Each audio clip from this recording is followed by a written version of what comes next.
Hi everyone. In this video, I am going to share a few thoughts on the guidelines of writing a qualitative research proposal.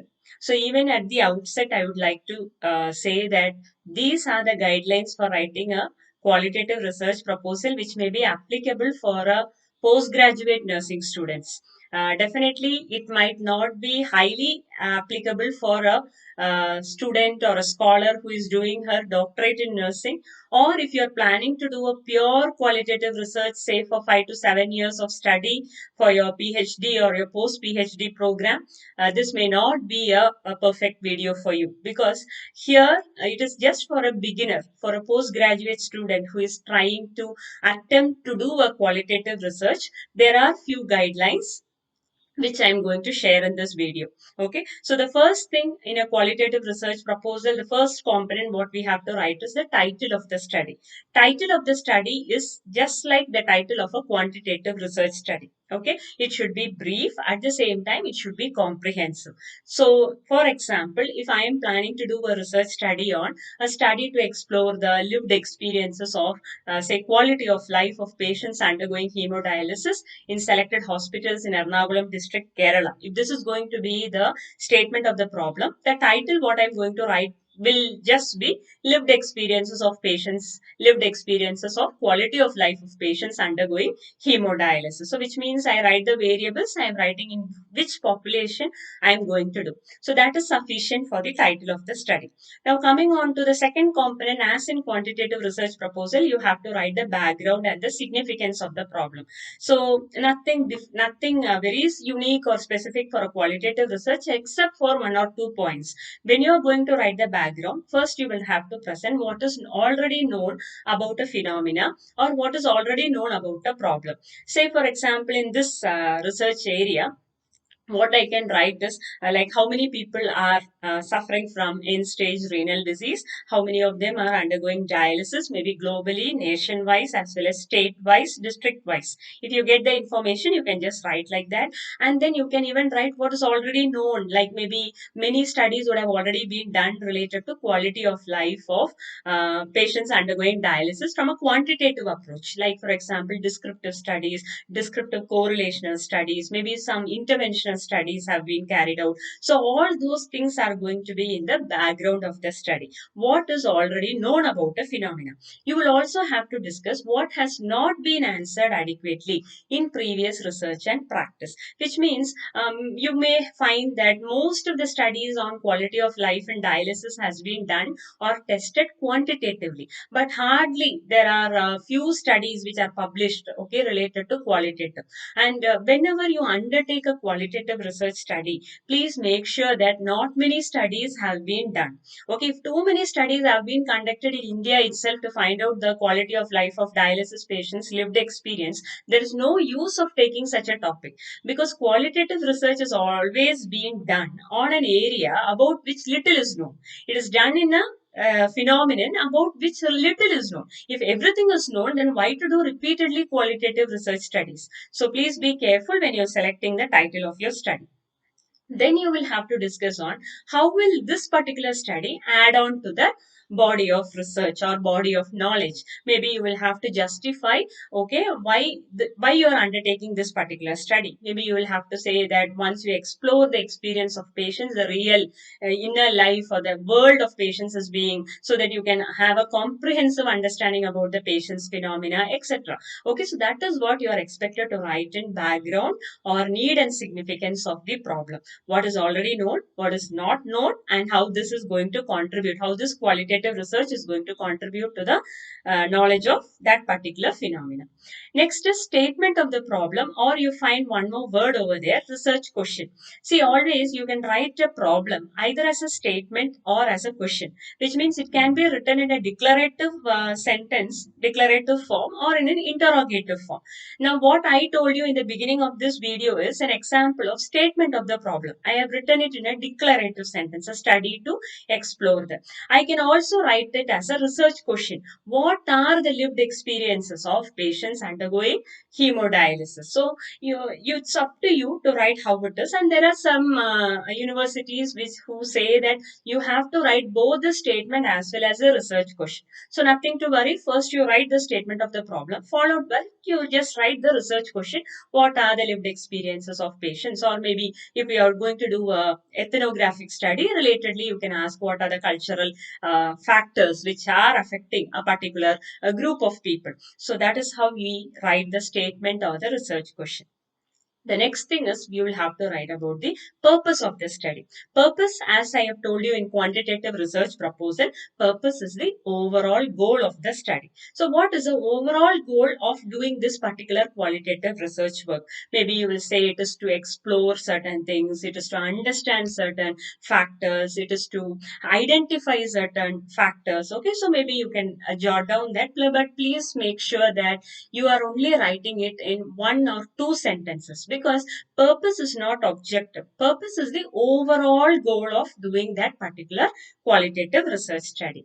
The next thing is objectives. Now you can be very specific and then you can say what are the objectives? Maybe number one, to explore; number two, to understand certain things; maybe to identify certain things; maybe to understand the process, how a phenomena takes place. Okay, so that is up to your research design based on whether it is phenomenology or ethnography or grounded theory. Okay, participatory action research, the objectives will keep on changing. So anyway, you may not have too many objectives like quantitative research study. In quantitative, anyway, you will be writing about, if it is an interventional study, especially with two variables, you will have effect, relationship, association. But so many objectives cannot be usually seen. It is not, so many objectives are usually not seen in a qualitative research. It is usually limited to one or two objectives.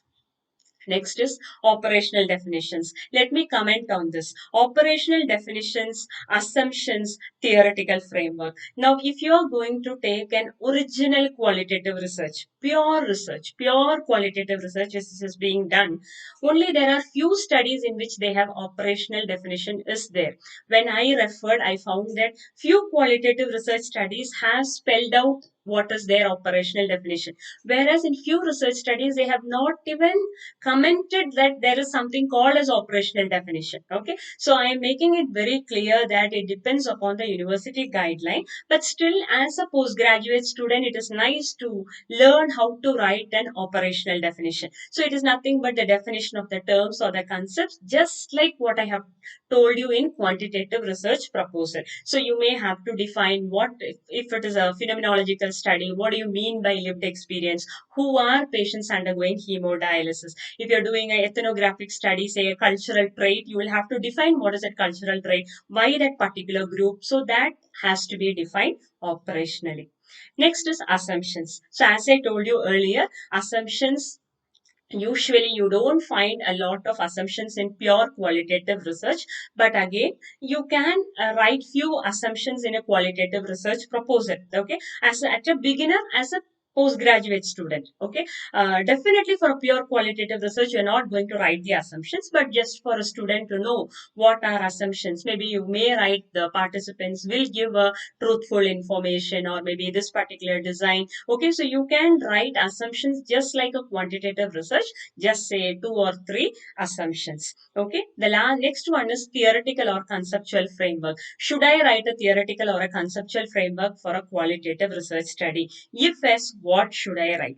Again, let me tell you, when I took a little bit of work in order to study about this, whether a theoretical framework has to be written for a qualitative research. When I went through a lot of research studies, okay, there are few studies in which they have not told about conceptual framework. There are few studies in which they have told about the theoretical framework, but they are talking about the framework which is used for analysis. For example, if I am going to use phenomenology method, say let us say it is Husserl's method of phenomenology I am using in my study. Okay, so in under the theoretical framework, the particular investigators have written about Husserl's phenomenology, how it is used as a framework for this particular study. That is what they have discussed. Then there are few qualitative research studies in which As like in quantitative research, what they have done, they have referred some other framework. Okay, like for example, Parsi's theory. Okay, they have referred a theory, and for analysis they may use Husserl. But for a theoretical framework, they are depending on other nursing or non-nursing theories. They are using it as a framework. So now, what should I do? That may be your question. Okay, to answer your question, to be very simple, let us have a theoretical framework. Okay, because though it is a qualitative research study, the student should learn how to use a framework in her study. So there will be a theoretical or a conceptual framework, but it will be nice if you can discuss about your method, what you are using. If you're going to write Husserl's method, at least you will have to say what is the important concepts according to Husserl's phenomenology.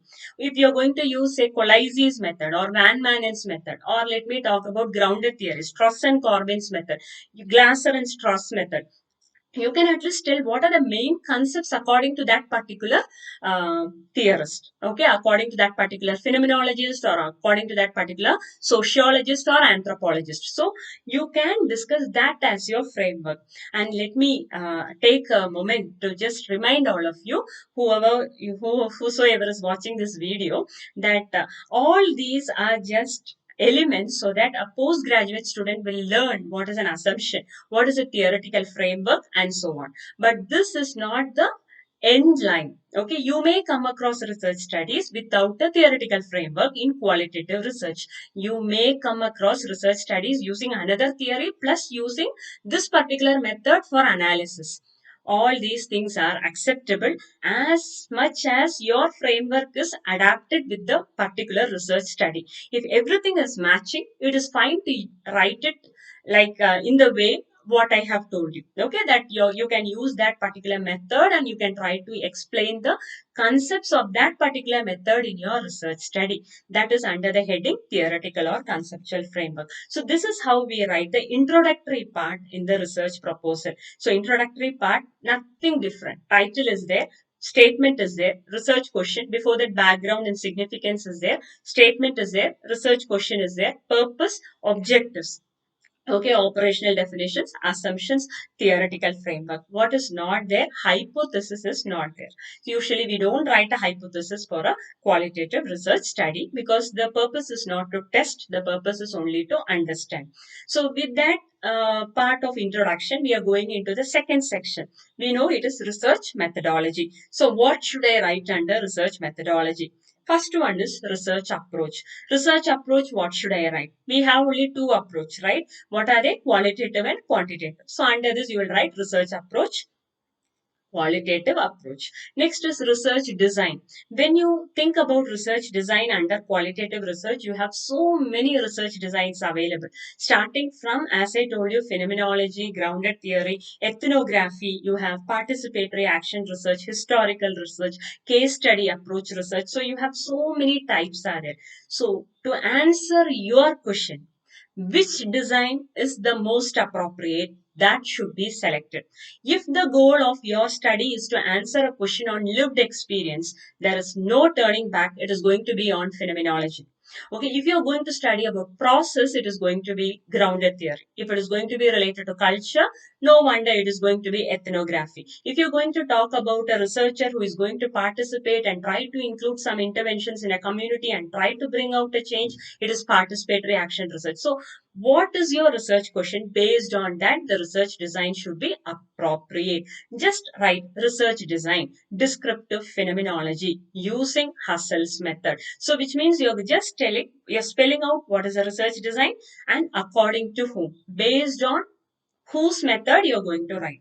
Okay, if possible, you can explain about the philosophical correlates during your presentation, but due to word constraints, it may not be possible to put it up in the research proposal.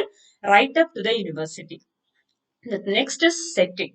Okay, setting, you will have to just spell out what is your setting? As you did in quantitative research proposal, you will have to write setting, maybe selected hospital. You can name that specific hospital in Ernakulam district. So that is going to be the setting. But if at all, if you're going to do a study like ethnography, where suppose if I am interested to study about the cultural aspects of a particular group, say I want to know what are the health practices of a particular group living in a specific geographic area. Now, in that case, we know that there are some gatekeepers are there in qualitative research. So maybe I will have to discuss about how I'm going to gain entry into that particular, into that particular geographic area. Okay, so that you will have to discuss how we are going to approach the gatekeeper, who is the gatekeeper, and how you are going to gain entry into that specific setting, especially in settings in studies like participatory action research, maybe in ethnography, you may have to include that. The next heading is population sample, sampling technique, sample size, and sampling criteria. No change. Just like your quantitative research, you have to spell out your population. So in this example, the population is all patients undergoing, say, twice weekly hemodialysis. Sample and sample size. Now, this is a tricky point. What you should be careful when you're writing a qualitative research proposal. What is a sample size? See, you should never write sample size will be 10, sample size will be 25, sample size will be 35. You're not supposed to write like that, because in a qualitative research, the researcher, if I'm going to do a qualitative research, I don't know what will be the sample size for my study. So when will I stop the data collection? The answer is data saturation. So what will you write? Samples will be collected till data saturation is attained. Please don't spell out any sample size, okay, because usually we don't do that. You just have to write about data saturation. Next is sampling technique. How are you going to select your sample? Like for example, the researcher may say that I would like to do snowball sampling technique.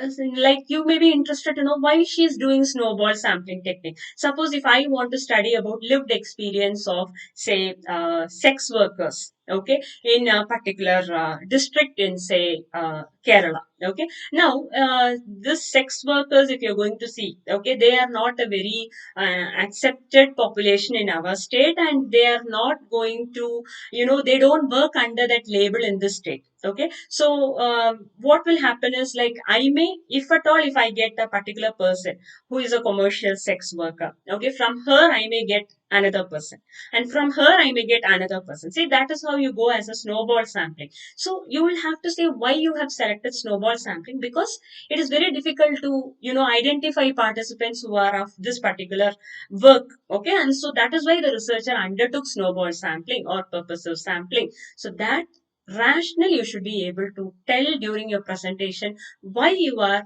doing a specific type of sampling method. Next is sampling criteria, just like no change at all. Just like we discussed in quantitative, you will have to talk about the inclusion criteria and the exclusion criteria, like who all will be considered to be a participant in the study, who will not be considered. And please, again, I am repeating it, don't write the opposite of inclusion criteria for exclusion criteria. I hope I have made it clear. Like if I am say that patients above 18 years, if I am going to write in my inclusion criteria, please don't write as patient below 18 years will be the exclusion criteria. It should not be the opposite. Okay, so try to make it very specific and clear. So that's all. It's a very easy area. Only thing is you will have to think and write about this. Next part, what I should write in a qualitative research proposal is about the tool and the technique. What is the tool I'm going to use? What is the technique? Now, technique is like what method are you going to use for data collection? Now, there are various methods which a qualitative researcher can use for data collection, starting from, I can have an interview, okay, with my participants. I can do participant observation, especially in ethnography. Okay, I may go for a participant observation. I may have a unstructured or a semi-structured interview. Maybe I may tell that I would like to, okay, involved with them. Okay, it can be a what to say, you get involved with the people, and then you observe. Okay, that is what is participatory observation method. So there are various methods that are, what am I going to use? Okay, especially what to say, again, you will have to spell out whether you are planning to do an individual interview or a group interview. I hope all of you know that a group interview, here it refers to focus group interview. So what are you planning in your study? Are you planning to undertake an individual interview or a focus group interview, or is it going to be just a, observational study? Okay, so these are the techniques we have, and you can write about it. Then, regarding the tool, usually the tools, you don't have a standardized tool for a qualitative research study. Okay, you usually we develop the tool. Okay, so you may have to spell out what is the name of the tool. Maybe it is a unstructured interview guide, or maybe it is a semi-structured interview guide, or maybe what are the various things you are going to observe in a particular group. So all those things, if you are going to prepare a tool, you will have to mention what is the name of the tool and what is the method. Okay, so that is what you have to discuss under tools and technique. Next, once you have completed tool and technique, next is pilot study.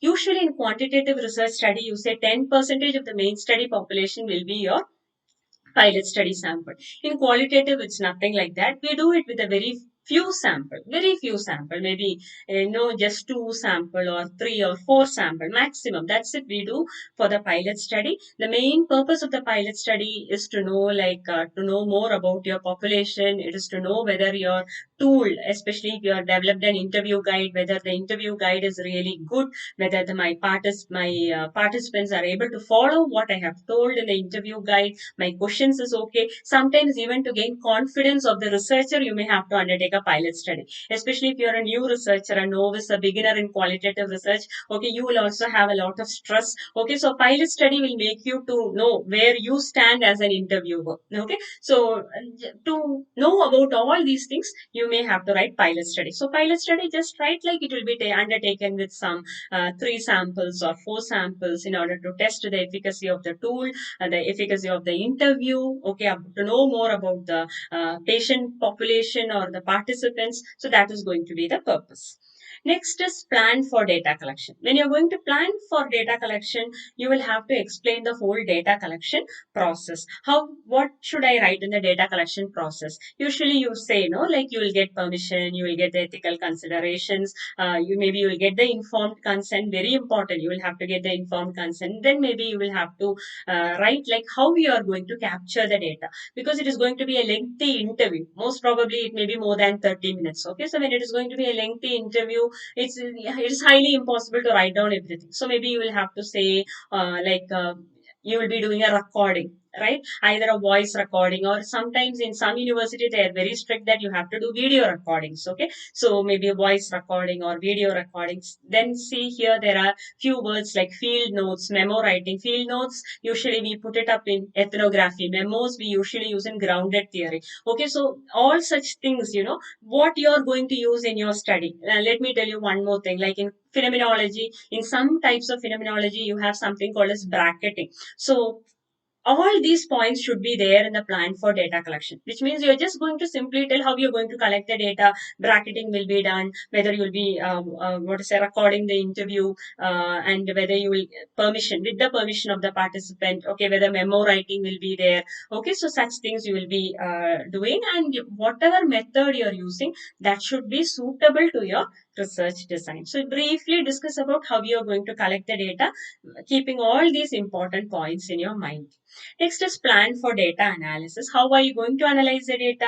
How are you going to code the data? Now let me tell you, if you're going to do a study according to say Glasser and Struss in grounded theory, Glasser and Struss has told you what are the methods of data analysis. Okay, so you can just list down the methods, say the steps of data analysis. So these steps will be followed. How we are going to code it, like based on each qualitative researcher school of thought, the analysis is very different. Okay, for some people they say you have to do selective coding, axial coding in grounded theory. Okay, like that it goes. Whereas for some people it is only going to be different names of the same type of coding. So based on whom you are following, you will have to spell out that words. If it is phenomenology, maybe you will talk about themes and how you're going to arrive at thematic analysis. If you're going to speak about ethnography, you will talk about domains. You will talk about taxonomical domain. Okay, the various domains, how you're going to do the data analysis. Okay, so nothing to be afraid. Plan for data analysis, which people you have selected and what are their steps. Just read about it and just jot it down in your plan for data analysis. So these steps will be followed. Very important, please spell out, are you going to do manual analysis or are you going to do a qualitative software analysis? In quantitative, we said we are going to use SPSS. Qualitative also, we have softwares available. Okay, so you can, if needed, you can do a software related analysis. So you just have to tell whether it will be manual or software. And very important point is, at least if you're not able to put this down in the proposal, at least for your main study, you should really think about how to maintain the authenticity of the data. See, in quantitative research, we have something called as validity, reliability, right? The same way for qualitative data, we have something called as credibility, dependability, transferability. Okay, so such words are there. Okay, so how you are going to establish that? At least you can write a point. Measures will be taken in order to ensure that the data is transferable, credible, authentic, etc. Okay, so that is what you're going to write in plan for data analysis. Work plan, no change, the same slide. Okay, the same example what I have put in the quantitative research proposal only I have put here. So it's that is not going to change. Work plan for a quantitative or a qualitative researcher doing under a specific university is going to be the same. So jot down the months and the year and then try to complete it. Budget also, you can think about it. Is there any difference between quantitative and qualitative? You may have to arrange for some recording equipment. Sometimes you may have to travel to a particular person's place and then to collect an interview. So think about that, and you can add such informations like purchasing a voice recorder or transport. So that can be considered when you're writing about the budget. Ethical considerations, very important is ethical considerations in qualitative research, because qualitative researchers, you enter into another person's boundary and you're going to ask questions. Okay, and it's very important that confidentiality and anonymity has to be maintained. It has to be maintained. Okay, I know, like, for sure any good researcher, any good investigator who has a passion for research will never misuse the information given by his or her participants. Such strong is the need for ethics in qualitative research. Okay, so please mention about what you're going to do about informed consent, confidentiality, anonymity. Consent form should be very good when you're going to give a qualitative research. Then you will have to write about the references. The same Vancouver style of reference is what we follow in Kerala University of Health Sciences. So based on your referencing style given by your university, you can do that. Okay. Next is appendices or annexures. So the same thing. We don't have any difference here. You will have to submit the tool as well as you will have to submit the consent form. Tool means you will have to submit the demographic variables, socio-demographic clinical variables, and the interview guide. Okay, if you're going to do an interview method, you will have to submit that.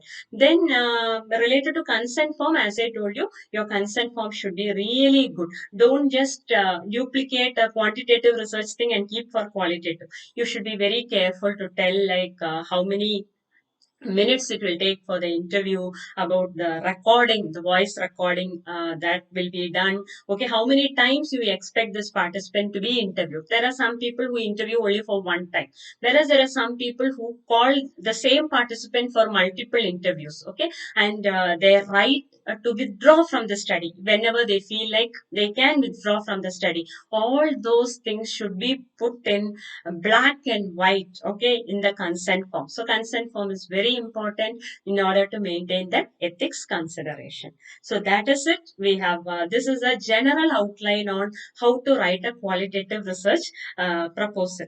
Now, even before I conclude, I'll just say that if those of you who are watching this video for the first time, who have not seen a video on quantitative research proposal, I will put the link in the description box. You can click onto the link and watch that video.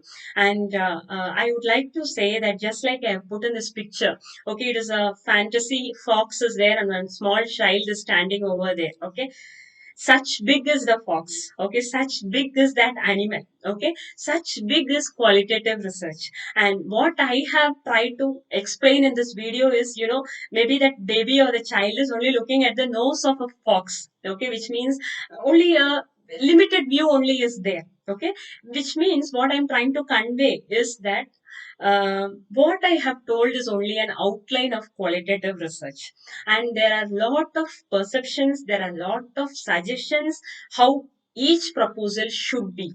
Okay. However, you can modify this proposal. Okay, so this proposal outline is not the end, because again I'm stressing that a pure qualitative research work, when you read a pure qualitative research work which is undertaken for 5 to 7 years as a doctorate study, you will find that a lot of things what I have told you in this video, especially in the introductory part of assumptions, the theoretical framework, the operational definitions, all these things may be there, it may not be there, it may be written in a different way.